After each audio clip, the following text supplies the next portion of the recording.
বেলপাতার দুর্গা প্রতিমা বানিয়ে চমক সোনারপুরের জয়মাল্যের সৃজনশীলতার জাদুতে আবারও চমক দেখালেন সোনারপুরের মিশন পল্লীর বাসিন্দা জয়মাল্য মণ্ডল। এবছর তিনি তৈরি করেছেন এক অভিনব দুর্গা প্রতিমা, যা পুরোপুরি বানানো হয়েছে বেলপাতা দিয়ে। এই তেজপাতার দুর্গা ঠাকুর বানিয়েছিলাম আগের বছর, আর এই বছর বানিয়েছি বেলপাতার দুর্গা ঠাকুর।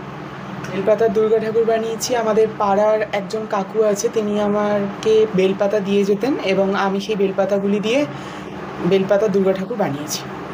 500 থেকে 550 পিস বেলপাতা লেগেছে। আমার মা আমাকে বুদ্ধি দিয়েছিলেন যে এই বেলপাতার ঠাকুরটি রং কর, কারণ কালো হয়ে যাচ্ছে, তো ওই কালো থেকে বাঁচাতে গেলে তুই রং করে নে, সবুজ রং। এইটা এখন বাড়িতে থাকবে, তারপরে পঞ্চমীর দিন এটি পূজা মণ্ডপে যাবে, তারপরে এটি পুজো হয়ে আবার আমার বাড়িতে ফিরে আসবে। প্রায় 550 বেলপাতা ব্যবহার করে গড়ে উঠেছে এই অনন্য প্রতিমা, যা ইতিমধ্যেই এলাকায় কৌতূহল ও প্রশংসার ঝড় তুলেছে।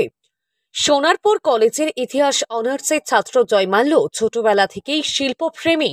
কোনো প্রথাগত প্রশিক্ষণ না নিয়েও নিজের কল্পনার শক্তিকে কাজে লাগিয়ে প্রতিবারই নতুনভাবে তৈরি করেন দুর্গা প্রতিমা। এর আগে দেশলাই কাঠি, তেজপাতা, এমনকি মাটি দিয়েও প্রতিমা বানিয়ে সকলকে তাক লাগিয়েছেন তিনি। কি বলবো আমার ভাগ্য যে আমার ছেলে মানে নাম যশ করছে। ও নিজে থেকে এগুলো করে, এগুলো আমরা শেখাই না, কিছু করি না, ও মাথা থেকে আসে, ওই করে। হ্যাঁ, আমরা একটু হেল্প করি, মা এটা দরকার ওটা দরকার, ঠিক আছে, সেটা আমরা অ্যারেঞ্জ করে দিই। ও নিজে থেকে, ও না ছোট থেকে ও একটু মানে মাথার মধ্যে সবসময় শিল্পী মনোভাব আর কি।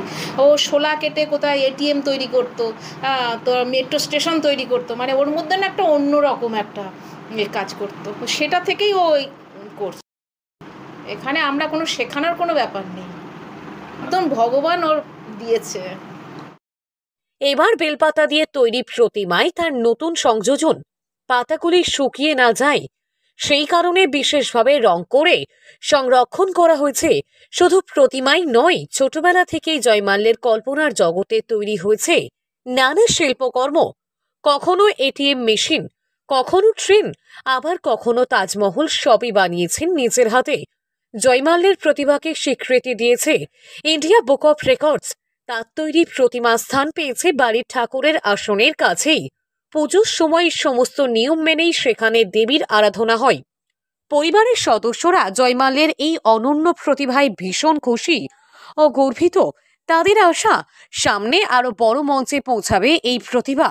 জয়মাল্যের এই উদ্যোগ প্রমাণ করে দুর্গাপুজো শুধু ভক্তির উৎসব নয়, শিল্প ও কল্পনার এক বিস্ময়কর মেলবন্ধনও। এবারের পুজোয় তাই বেলপাতার দুর্গাই হয়ে উঠেছে সোনারপুরের অন্যতম আকর্ষণ। দক্ষিণ 24 পরগনার সোনারপুর থেকে সুমন সাহার রিপোর্ট, লোকাল 18 বাংলা।